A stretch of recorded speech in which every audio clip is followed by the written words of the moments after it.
Muito bem, meus queridos, minhas queridas, uma boa noite a todos e a todas. Também aos nossos amigos internautas que estão agora também nos assistindo. Lembrando a todos vocês que aqui se encontram, o nosso estudo ele é gravado e disponibilizado no nosso site. Então, pessoas do mundo inteiro poderão estar depois também assistindo e ouvindo a esse nosso estudo aqui. E todos nós também podemos novamente rever para que possamos tirar as nossas dúvidas. Bom, meus queridos, a pergunta que nos colocou aqui é a seguinte: Sérgio, você disse no estudo do Evangelho que as palavras machucam. Uma pessoa que responde sem pensar pode estar em obsessão? Olha só, sim e não. Nem tudo que acontece na nossa vida é culpa dos espíritos obsessores, ou seja, dos espíritos que estão ali nos perseguindo. A gente tem que ter muito bom senso. É fato que a influência espiritual na nossa vida existe, e muito.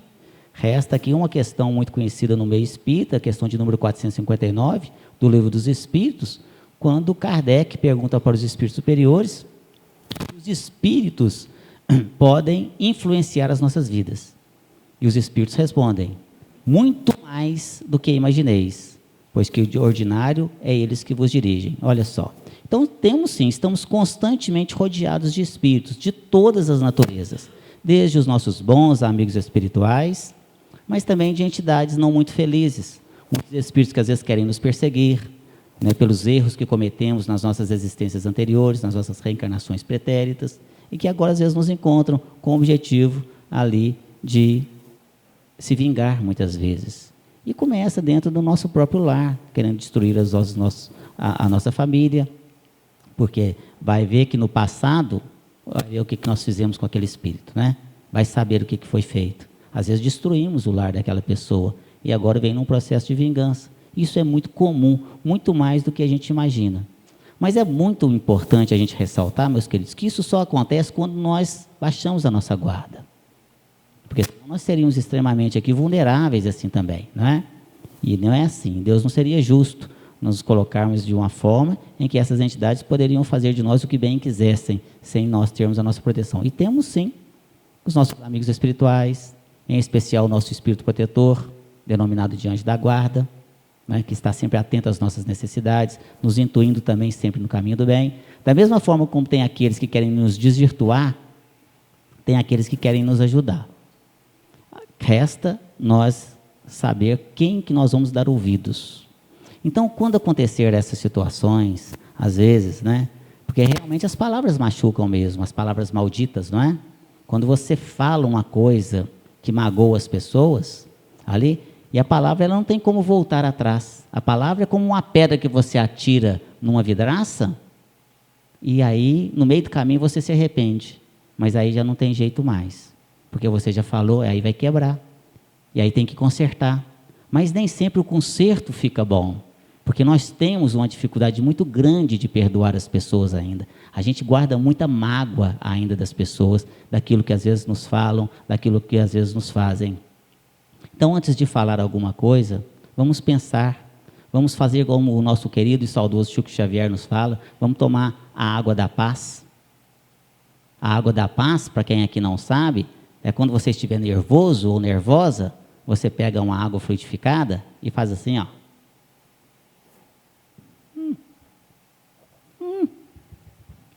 Aí você não engole não, porque aí com a boca cheia você não fala bobagem. Vai dar tempo de você pensar, Tudo que a gente fala na hora da raiva, na hora da emoção, via de regra, normalmente nós nos arrependemos depois.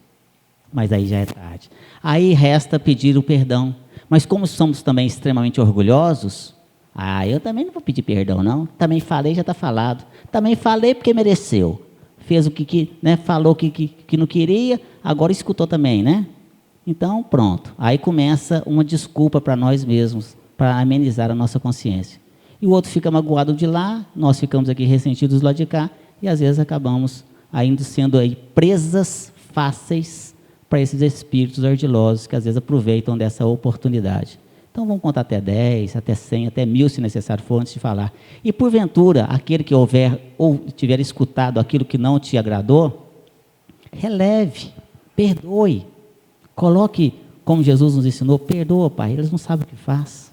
Não deixa aquilo entrar dentro do seu coração, não. Deixa aquilo bater e resvalar e ir embora. Porque tudo aquilo que você armazena como mágoa, aquilo só traz prejuízo para si mesmo.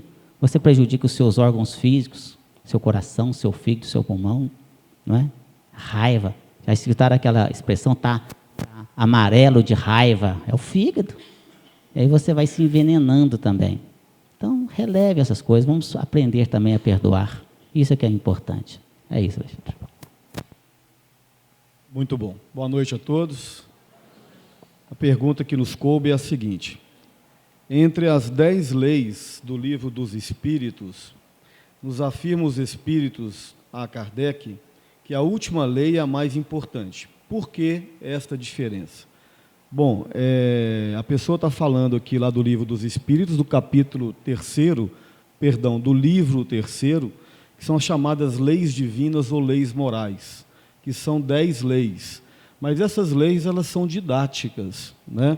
Talvez sejam muito mais de 10. Mas o Kardec usou essa didática para a nossa fácil compreensão, que são elas a lei de adoração, trabalho, sociedade, conservação, sociedade, progresso, igualdade, liberdade, justiça, amor e caridade. Então, são 10 leis que o Allan Kardec trabalha, mas isso é uma forma didática para facilitar, como eu já disse. A gente não deve se apegar exatamente em cima das 10 leis. Certa vez eu estava vendo uma palestra e eu achei interessante, o orador, o palestrante, contou que certa vez foi fazer uma palestra no interior, numa cidadezinha no interior de Minas Gerais, num público muito simples, um público quase que do campo, e ele falou sobre os atributos divinos. Aí a gente tem lá no Livro dos Espíritos, né, Tiago, os atributos divinos que o Kardec coloca, que Deus é, entre outros, único, todo-poderoso, eterno, imutável, imaterial, soberanamente justo e bom. E se ateve a esses princípios que estão corretos. Aí o senhorzinho levantou e falou assim: pois não, pode falar. O senhor esqueceu de um. Aí ele falou assim: não esqueci, são esses. Não, o senhor esqueceu de um. Não esqueci, são esses. Aí ele falou: então qual que é? Ele disse: Deus é farturento. Então, quer dizer, ele, dentro da simplicidade dele, enxergou uma coisa que é óbvia, porque Deus é farturento, mas é um linguajar coloquial, né? Então, quando eu digo que a gente não deve se ater à letra morta, senão nós vamos ficar espíritas muito dogmáticos. O espiritismo não é dogmático, né? Ele não é apegado à ortodoxia.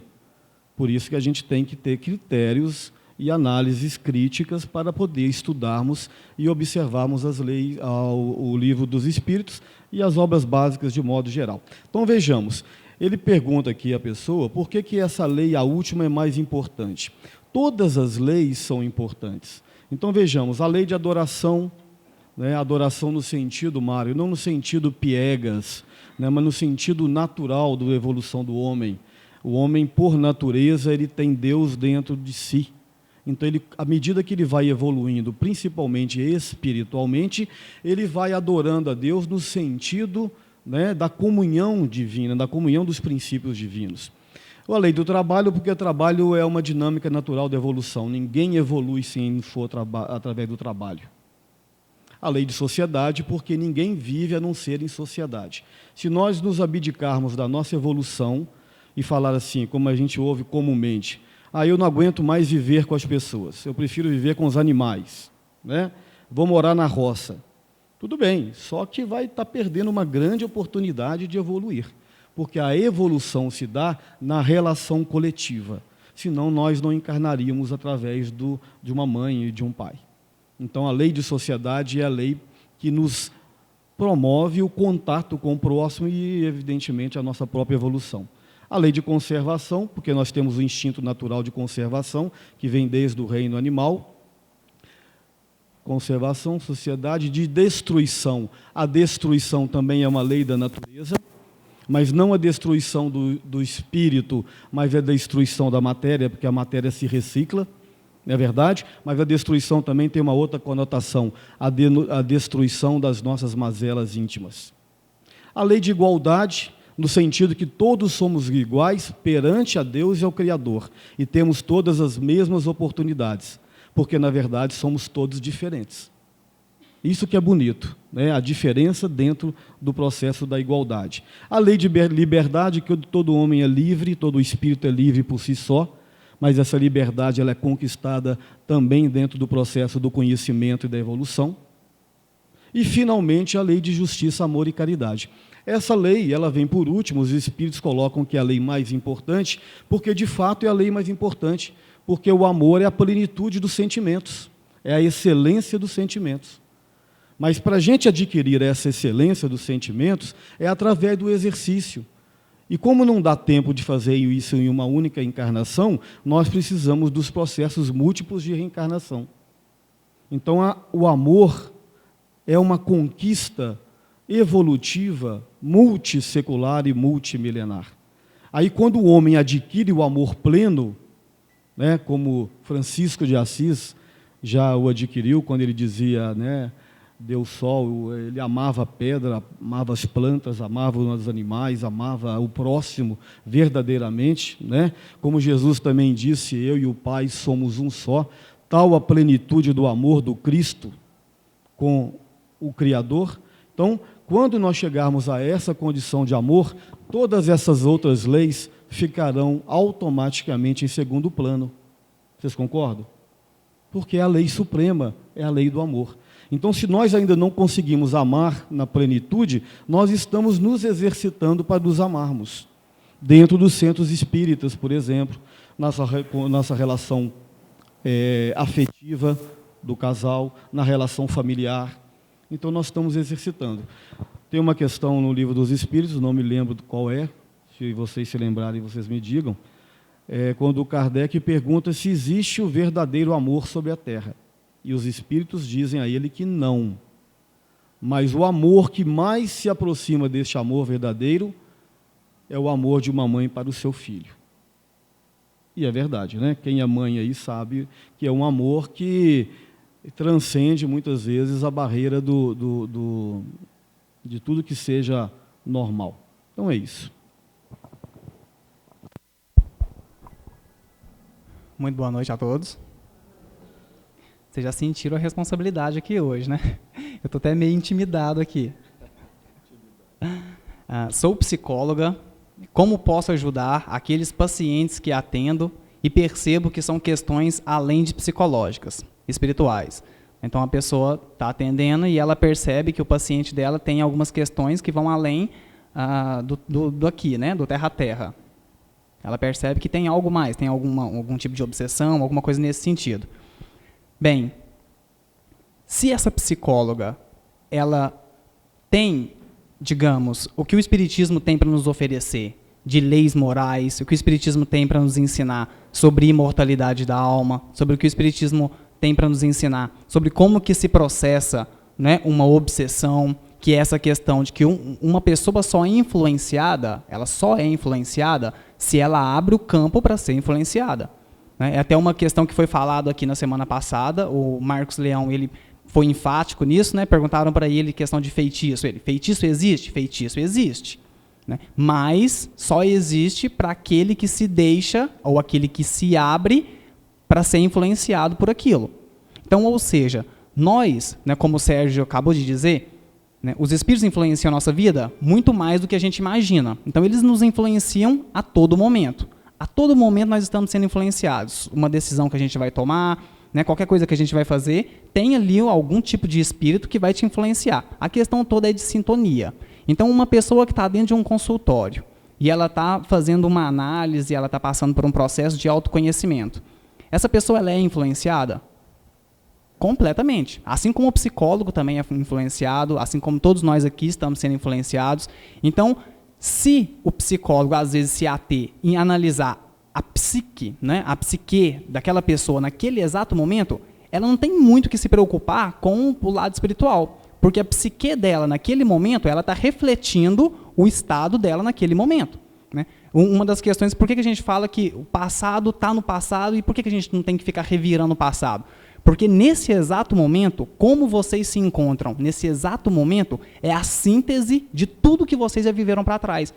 Sabe o melhor de vocês? O melhor de vocês, o espírito, o melhor que o espírito pode oferecer? É agora.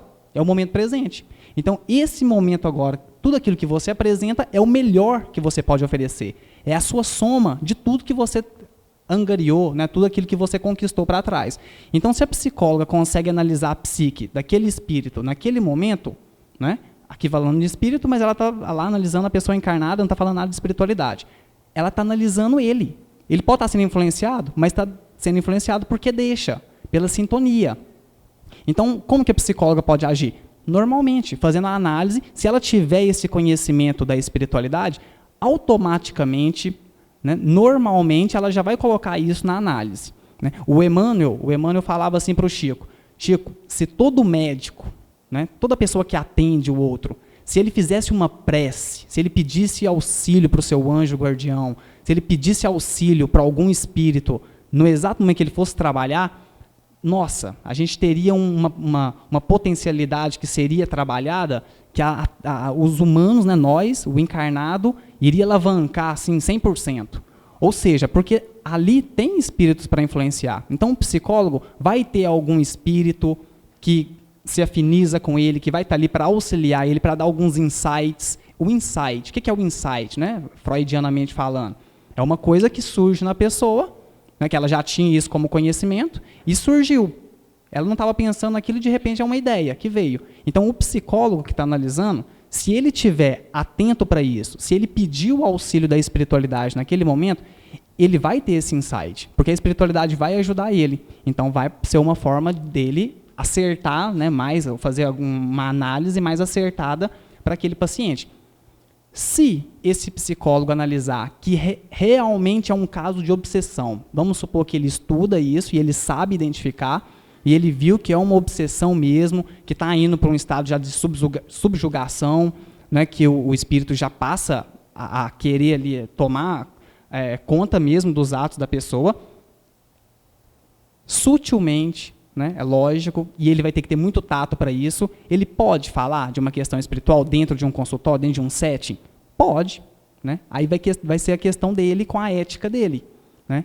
Ele pode fazer isso, se ele quiser? Lógico que ele pode. Não tem nada dentro do curso de psicologia que fala que ele não pode falar de espiritualidade dentro de um consultório.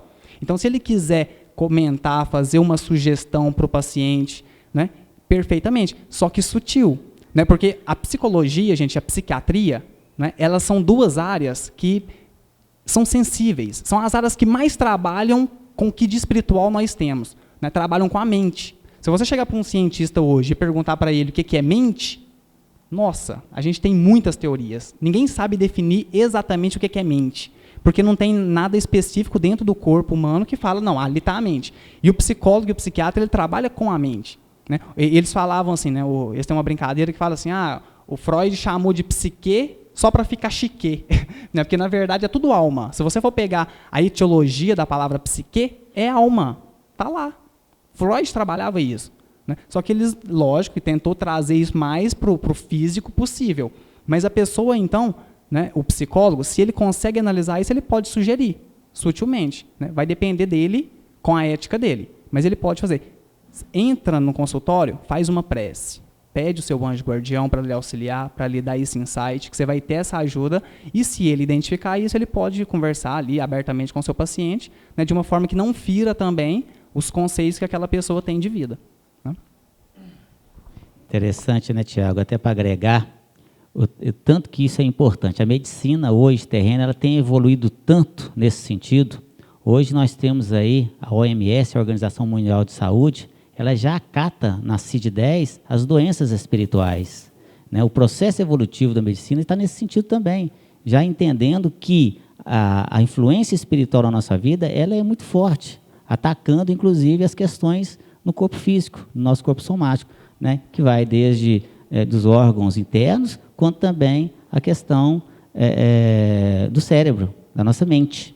Então, às vezes, o que acontece também é que as pessoas querem tratar apenas o lado físico, e quando de sorte que a pessoa cai num psiquiatra, um psicólogo que tem um certo conhecimento do espiritismo, e às vezes vai encaminhar então para um tratamento correto. Caso contrário, vai ficar à mercê apenas só de remédios.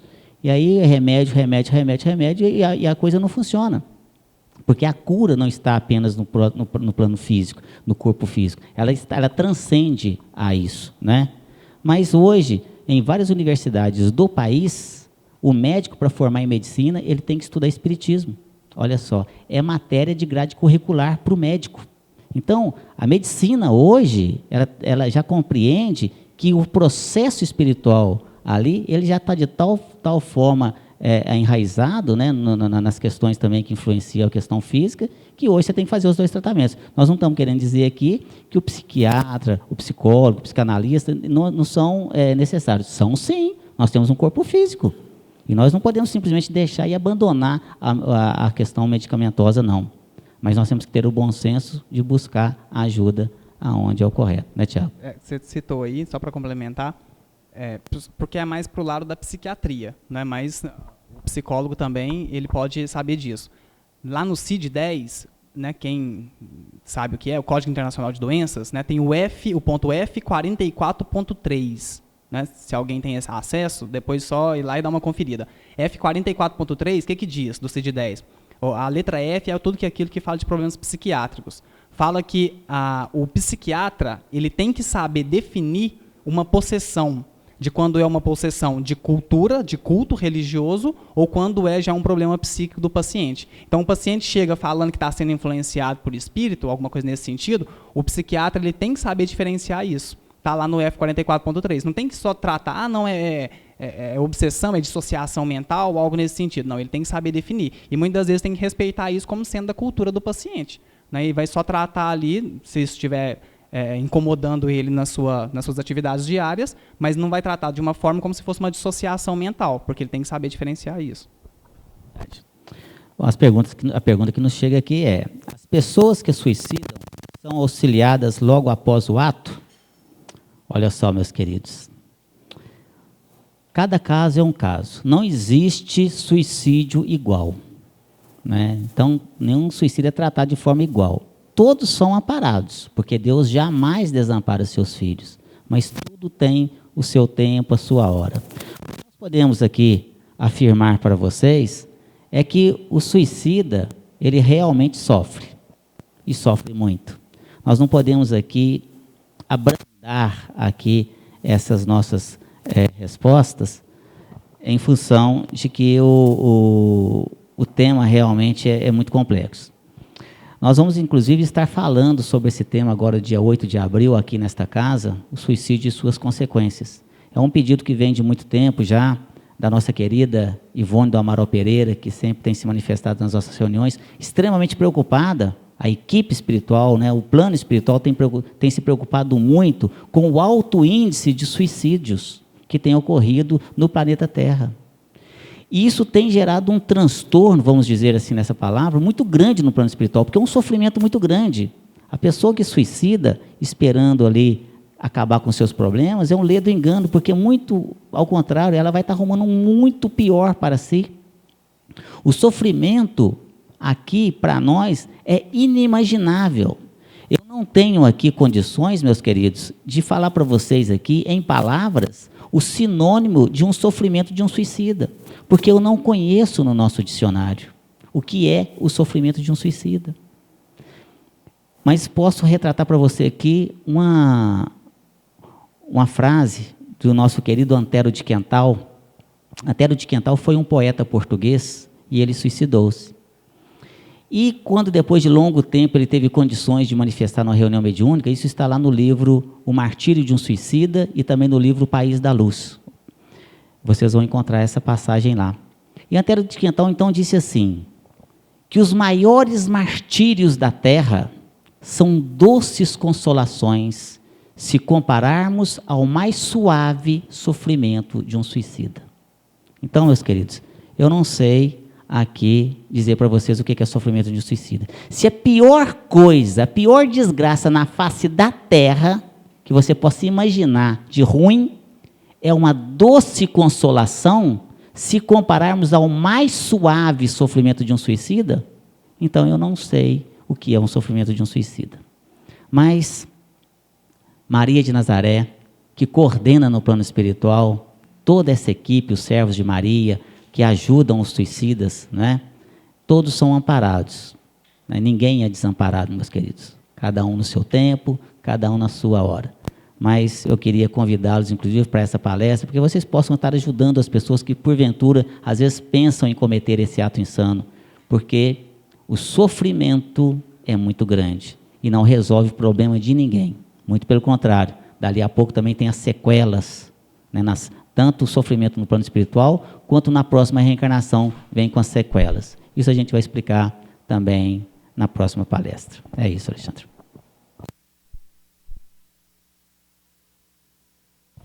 Muito bem. A pergunta é a seguinte: após o desencarne, o espírito pode permanecer junto de seus familiares após o sepultamento? Como o Deus Sérgio colocou, cada caso é um caso. O André Luiz coloca no livro Missionários da Luz que cada desencarnação e cada reencarnação ela é muito particular em si. Quer dizer que não existe uma exatamente igual à outra. Existem processos semelhantes, né? Mas, dependendo da condição do espírito, evidentemente que ele pode continuar ligado ao núcleo familiar durante um longo tempo. Depende de vários fatores, mas principalmente do fator mental. Se o espírito é muito apegado aos bens terrenos, aos bens materiais, né, muito apegado aos familiares, até em processos simbióticos de obsessão, muito comumente ele fica preso dentro do núcleo familiar, até ele conseguir, primeiro mentalmente, romper e depois vibracionalmente romper esses limiares para, enfim, passar da dimensão para a dimensão física, para a dimensão espiritual, as chamadas zonas intermediárias. O que são essas zonas intermediárias? Nós uma palestra 2 semanas atrás, quem estava presente vai se lembrar, são aquelas zonas próximas dessa mesma que nós estamos aqui, vibracionalmente próximo. O espírito desencarna, mas ele não consegue transcender esse limiar, né? Pois bem, eu vou contar para vocês uma história bastante peculiar, que vocês vão entender como é que isso acontece. Certa vez nós fomos procurados no Centro Espírita Maria de Nazaré, onde nós trabalhamos, numa reunião mediúnica, né, Sérgio? E uma família nos procurou dizendo que, uma senhora com uma filha, dizendo que o marido tinha morrido cerca de 3, 4 meses, e eles sentiam a presença do morto dentro de casa. Fenômenos estranhos, como ranger de taco, batidas de portas, panelas que eram arremessadas, estavam acontecendo, né? E em sonhos também, uma das filhas relatava que via o pai e que o pai pedia socorro. E essa filha, exatamente dentro da minha compreensão, era a médium ostensiva que estava facilitando os fenômenos de natureza física, porque precisa dessa doação de ectoplasma para que os fenômenos físicos aconteçam. Pois bem, e depois de peregrinar por várias instituições religiosas, bateu como último recurso na casa espírita, né? Normalmente é assim que acontece, né, Sérgio? Aí foi muito bem atendida, obviamente, né? E nós ouvimos o caso e levamos o caso para a reunião mediúnica. A reunião mediúnica, ela se dá de portas fechadas. Por quê? Porque é preciso preservar o ambiente do ponto de vista magnético, né, e também do ponto de vista das influências mentais. Se você coloca uma reunião mediúnica, como era feita antigamente, pública, podem acontecer coisas absurdas. Então, leva-se o nome da pessoa à reunião, lê-se o nome, né, de repente até sugere um endereço, e aí a espiritualidade vai investigar o assunto e ver o que pode ser feito. E aí foi relatado o caso, eis que depois de um tempo manifesta o espírito do morto. E ele relatou o seguinte fato, que de fato ele estava morto, lógico que estava, né?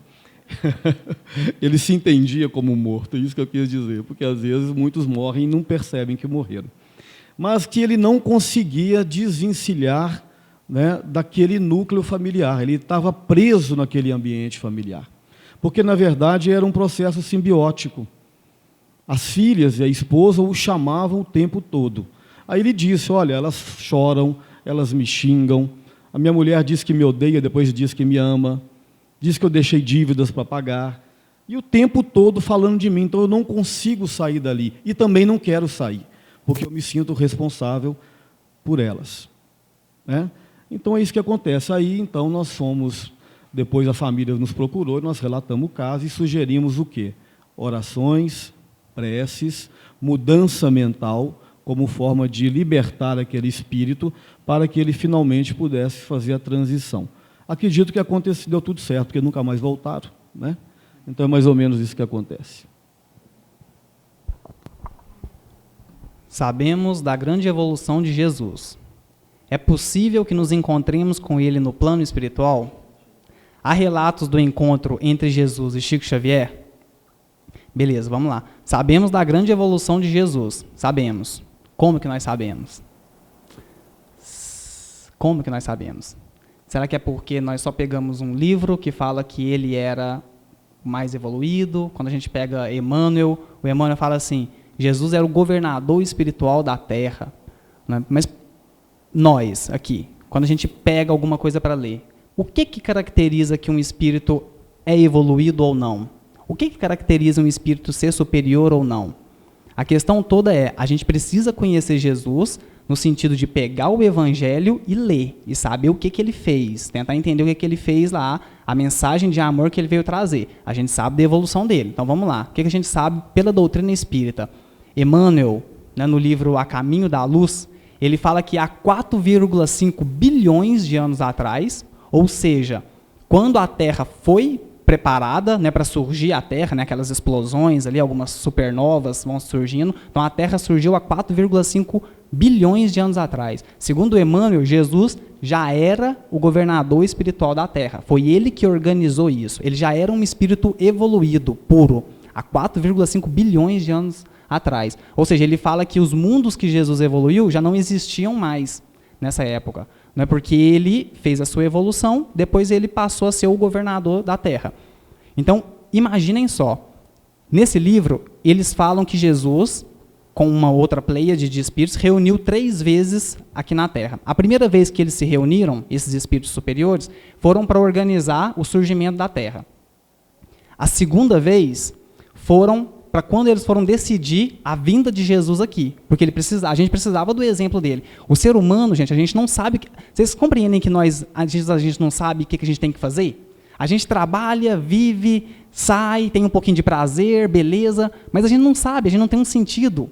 Né? Várias vezes a gente para, não fica naquela crise existencial, então a gente precisa de uma meta, a gente precisa de algo que vem e fala assim, filho, é assim que você tem que fazer. Então a gente precisava do exemplo de Jesus por causa disso.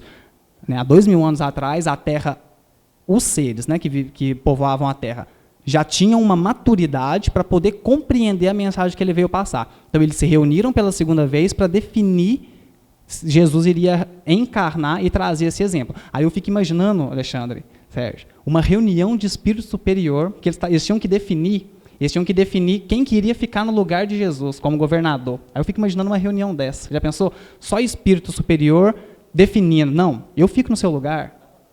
Você estava lá, né? Não, pode deixar comigo, eu fico. Gente, pois olha para a gente aqui. A gente mal consegue definir quem vai fazer uma prece. Às vezes você está numa reunião e fala assim, gente, alguém faz uma prece? A gente fica assim, você faz. Não, eu deixo para você. Não, eu fiz semana passada. Agora imagina uma reunião dessa de espírito superior, né? Reuniram a segunda vez. A terceira vez, né, isso já são informações mais recentes, porque a pessoa que pergunta, há relatos do encontro entre Jesus e Chico Xavier? A terceira vez, nós temos informações mais recentes. Vou repetir uma coisa que nós dissemos aqui na semana passada. Nós não devemos acreditar em nada cegamente. A informação está aí. A gente pega e decide se a gente deve acreditar nela ou não. Mas as informações que a gente tem é a seguinte.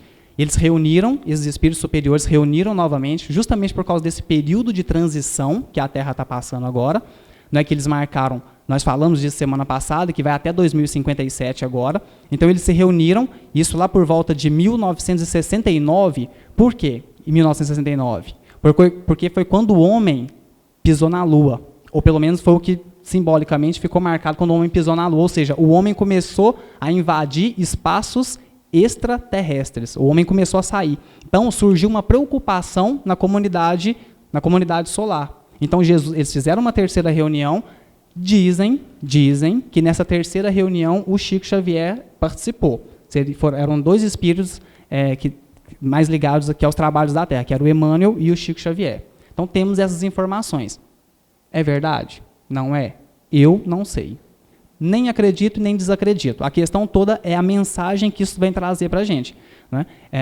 Hoje nós temos outras informações ainda mais recentes, que tem um conjunto de 8 espíritos que estão mais à frente dessa transformação planetária que a Terra está passando agora. Eu não vou lembrar os 8, mas seria Santo Agostinho, São Luís, Sócrates, né, São Francisco de Assis, Chico, o Emmanuel e o outro eu não vou lembrar, né? Não é Ismael, mas eu não vou lembrar dele. Dizem que o Santo Agostinho que é o intermediário desses espíritos com Jesus, mas que o Chico Xavier está lá no meio, né? A questão toda nossa aqui, gente, o que a gente tem que saber? Isso é importante, a gente saber dessas coisas, né? Encontrou, não encontrou, um dia a gente vai encontrar com Jesus ou não. O Emmanuel fala, no prefácio do livro Paulo e Estevão, o Emmanuel fala assim, olha, muita gente vai falar que Paulo só teve aquela transformação moral porque ele encontrou diretamente com Jesus. Muita gente vai falar isso. Agora, será que nós aqui estaríamos preparados para fazer a transformação moral que Paulo fez? Imagina imagina um homem que foi responsável pela morte, responsável direto pela morte da sua noiva, responsável direto pela morte de Estevão, estava indo para matar Ananias, responsável pela morte de um monte de cristão, aí ele encontra com Jesus. Tinha tudo para cair num sentimento de culpa, tinha tudo para cair numa depressão brava, de deitar e falar assim, não levanto dessa cama nunca mais, tinha tudo para fazer isso. Na hora que ele olha Jesus, o que ele fala? O que queres que eu faça?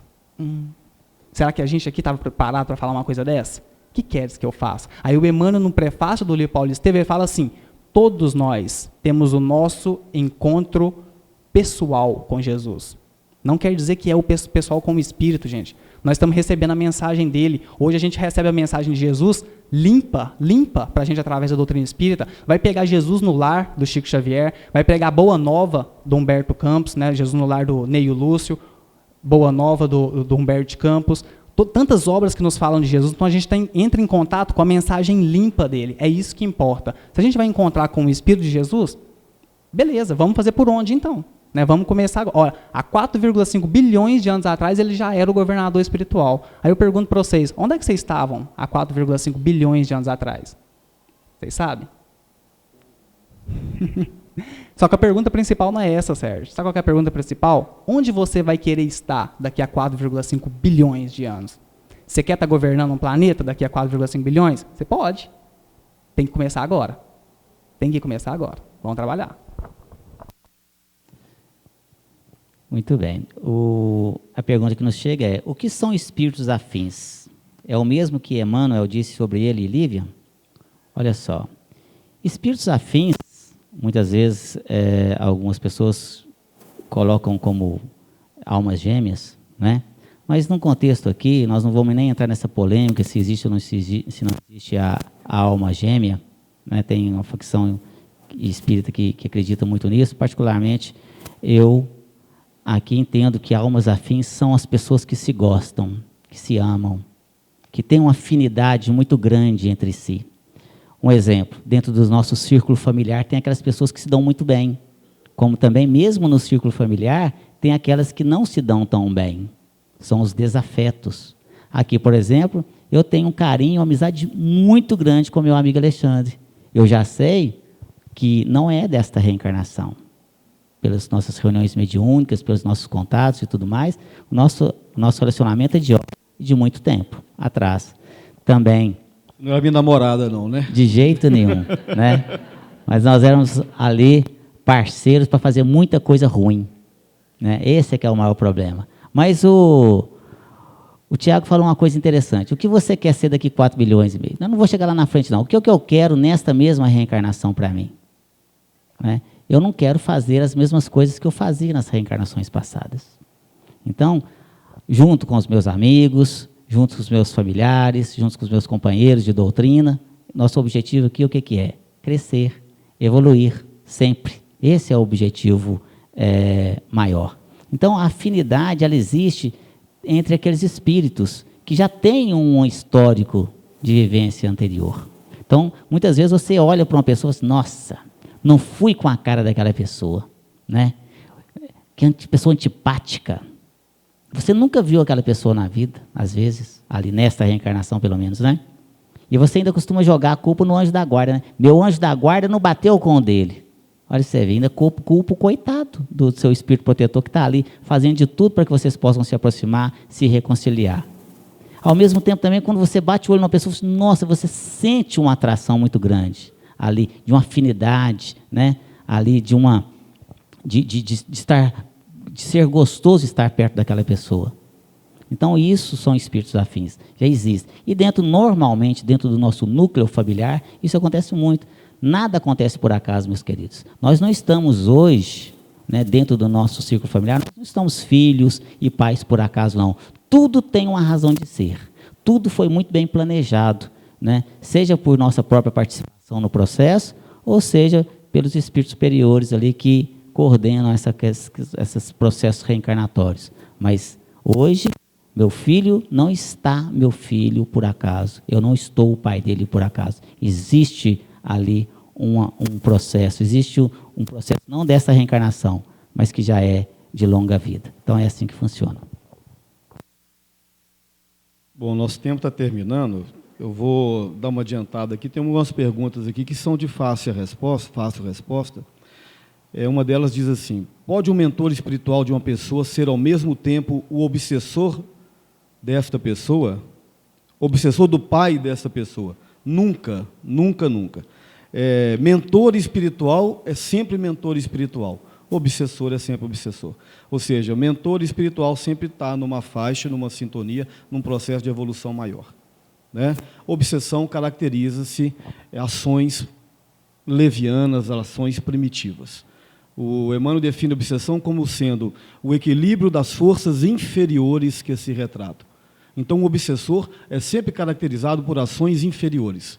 E o mentor jamais vai estar nesse nível, né? Então, o mentor é uma coisa, o obsessor é outra coisa.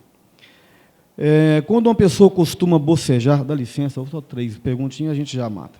Quando uma pessoa costuma bocejar, não por falta de sono, como se explica isso? É um fenômeno puramente orgânico, biológico, né? Nós temos o mau hábito de mistificar as relações espirituais e mediúnicas. Então, não tem nada a ver uma coisa com a outra.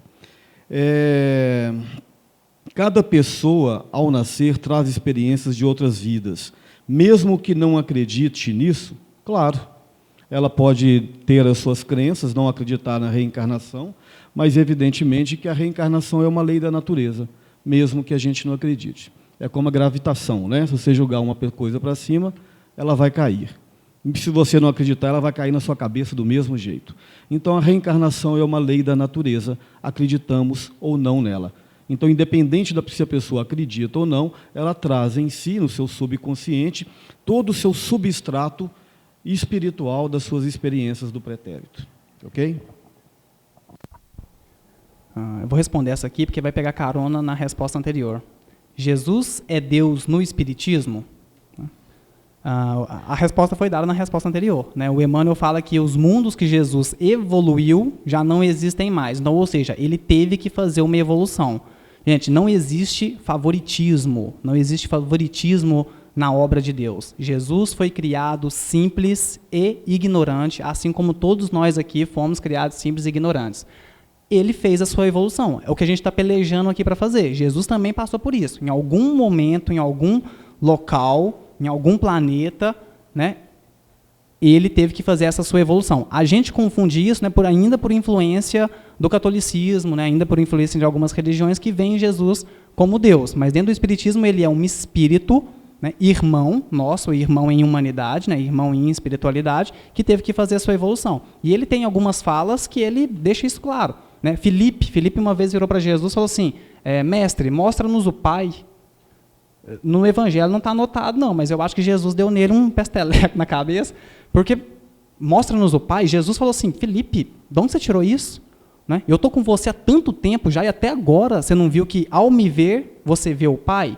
Ou seja, porque ele era o caminho. Ele veio para dizer que ele era o caminho. Ninguém vai ao Pai senão por mim. Então, durante a vivência dele, né, ele teve várias falas que deixaram claro que ele não era Deus, mas que ninguém vai a Deus senão por ele. Por que senão por ele? Justamente por causa do exemplo de amor que ele veio nos trazer. Aí quando Alexandre fala das leis, né, que a lei de amor ela é soberana, porque nós estamos aqui para isso. Gente, essa transição que a Terra está passando, planeta de regeneração, o primeiro sentimento básico que um espírito tem que ter para viver num planeta de regeneração é o amor. A gente está aqui, ó, só para isso. Se você pudesse resumir tudo, falar assim, para que a gente está aqui? Aprender a amar, só isso. Então, como ele veio trazer a lei de amor, ninguém vai até o Pai, senão por ele. Então, Jesus não é Deus, é um espírito que fez a sua evolução, assim como nós estamos fazendo, e assim como nós também iremos chegar no estágio evolutivo que ele se encontra agora. Só complementando o Tiago, essa confusão de Deus, Jesus, Deus, nasceu no ano de 325, né, Tiago? No credo de Nicéia. Houve um debate, né? E duas correntes, a corrente de Ários e a corrente de Atanásio, se degladiaram, inclusive fisicamente. Uma corrente defendia que Deus, Jesus era Deus, e outra que não, que obviamente que não é. Como o Tiago colocou, o tempo todo no Evangelho, Jesus se reporta a Deus como Pai. Eu vim de meu pai, eu voltarei com meu pai. Então, a corrente de Atanásio venceu a disputa porque era de interesse político da época. Constantino, que perdeu o poder militar, a Roma perdeu o poder militar, o que Constantino fez? Ele assambarcou para si o poder religioso que estava nascendo. Então, politicamente, ele pensou, poxa, nós viemos de uma cultura onde temos vários deuses. Para que eu vou querer um filho de Deus? As pessoas não vão querer um filho de Deus, vão querer o próprio Deus. Então, eles instituíram, através da canetada, que Jesus era Deus. E, obviamente, que não é. Hoje, dentro da compreensão do Espiritismo e de outras filosofias, a gente entende que, absolutamente, como diz muito bem o Tiago, Jesus é o irmão mais velho a nos tutelar. É bom, na verdade, nosso tempo já terminou, mas a gente quer aqui, em nome aqui do Centro Espírita Jesus de Nazaré, agradecer a presença de todos vocês, convidar para daqui a pouco a nossa palestra. Boa noite a todos, meus queridos.